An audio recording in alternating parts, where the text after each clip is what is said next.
overseas order was processed and shipped, but doesn't get to you on time. As a consumer or a business, these kinds of delays can be both frustrating and costly.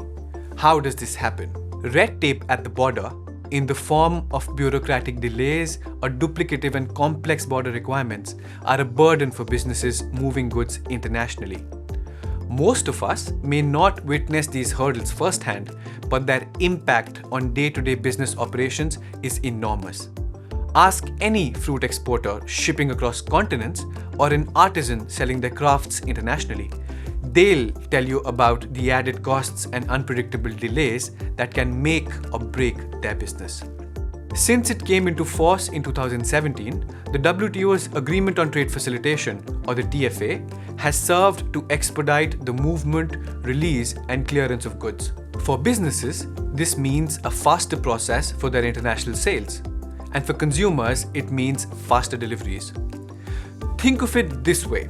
Customs and trade procedures are a bit like roads.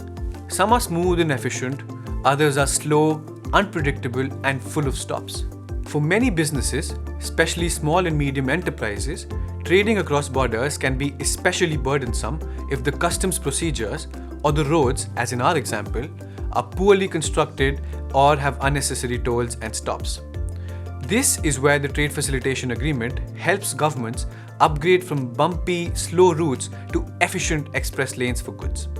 It does so with provisions aiming to simplify, modernize, and harmonize export and import processes that WTO members are required to put in place.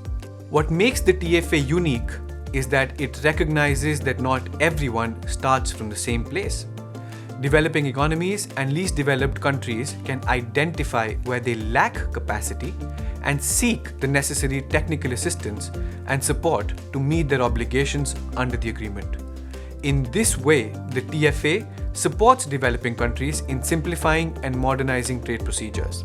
This allows economies of all sizes to implement reforms at a pace that works for them, whether that means improving border procedures, simplifying documentation and data requirements, or adopting more effective but less intrusive control procedures for non-risk shipments.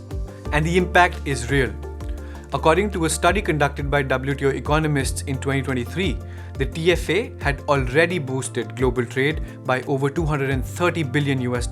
In Ecuador and Jordan, processing times have reduced by as much as 67 and 75% respectively, while Indonesia has reduced import license processing time by an average of 4 days. The TFA has also sparked infrastructure improvements that have made trade more efficient. One-stop border posts are a perfect example. They have significantly reduced waiting times at borders, cutting customs processing times and delays by 62% at the Kenya-Uganda border and by 87% at the Kenya-Tanzania border. That's not just better logistics, it's lower costs and better business. Because trade shouldn't be bogged down by paperwork and delays. It should depend on how good your product is. So the next time you're enjoying an exotic fruit or your order of handicraft arrives from abroad smoothly at your doorstep, remember this. There is an international agreement working behind the scenes to ensure trade becomes faster, simpler, and less cumbersome for everyone, from businesses to consumers worldwide. Is there a trade term you've always wanted explained in simple terms? Drop your question in the comments. We are here to break it down. Let's make trade clearer, fairer, and easier to understand.